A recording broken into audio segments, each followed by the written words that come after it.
Welcome back to New Venture Mentor, your spot for straightforward advice to help you plan, launch, and grow your new startup or small business.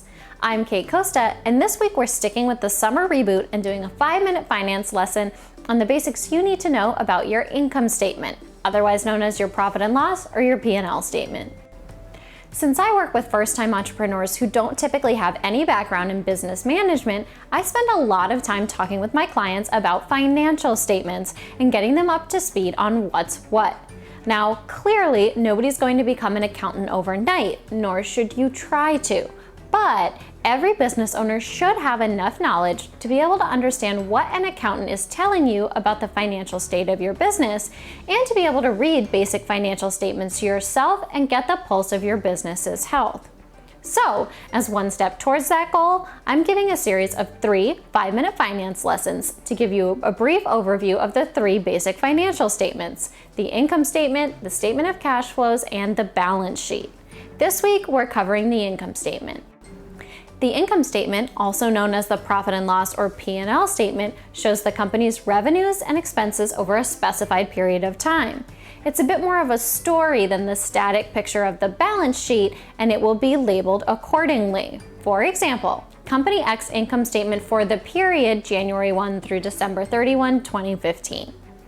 The income statement is typically divided into operating and non-operating sections, though many new businesses don't really have non-operating expenses and don't separate the income statement in this way. The operating section should include all of the revenues and expenses that are directly related to what the business actually does. The non-operating section, by contrast, includes all of the revenues and expenses generated from any activity that is unrelated to the business's primary operations. So, for example, if a business has some extra cash lying around and invests it, instead of putting it back into the business, any broker fees, etc. associated with the investment and any profits made from it would fall in the non-operating section. Another example would be if a non-real estate company sold one of the buildings that it owns. All of the costs and revenues associated with the sale would fall under the non-operating section. Again, these types of revenues and expenses are less common in brand new businesses, so many business plans don't include a non-operating section on their income statement.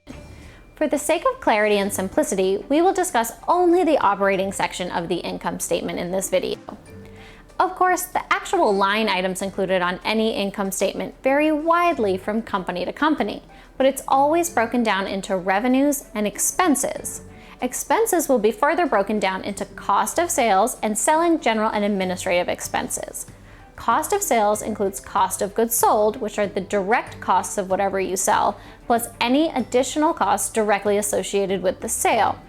For example, if you are a reseller of widgets and each widget costs you $10 to buy, plus you need to package it for an additional $1, and you pay a sales commission of $2 for every widget sold, then your cost of goods sold on one widget is $11, and your total cost of sales on one widget is $13.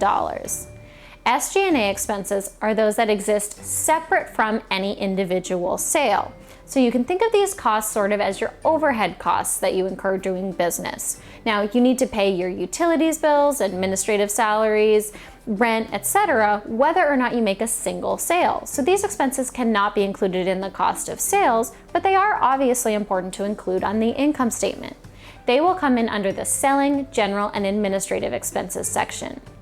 You'll then subtract all of the expenses from all of the revenues and subtract out taxes, interest payments, depreciation, and amortization to get your net income for the period.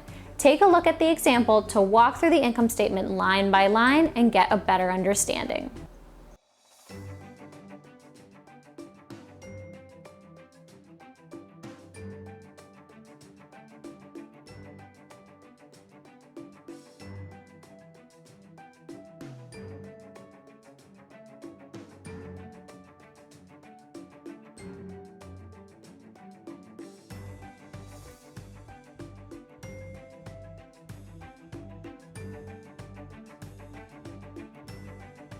That's it for this week here on New Venture Mentor. I hope you found this video helpful, and I would greatly appreciate it if you'd shared it with a friend or colleague if you did.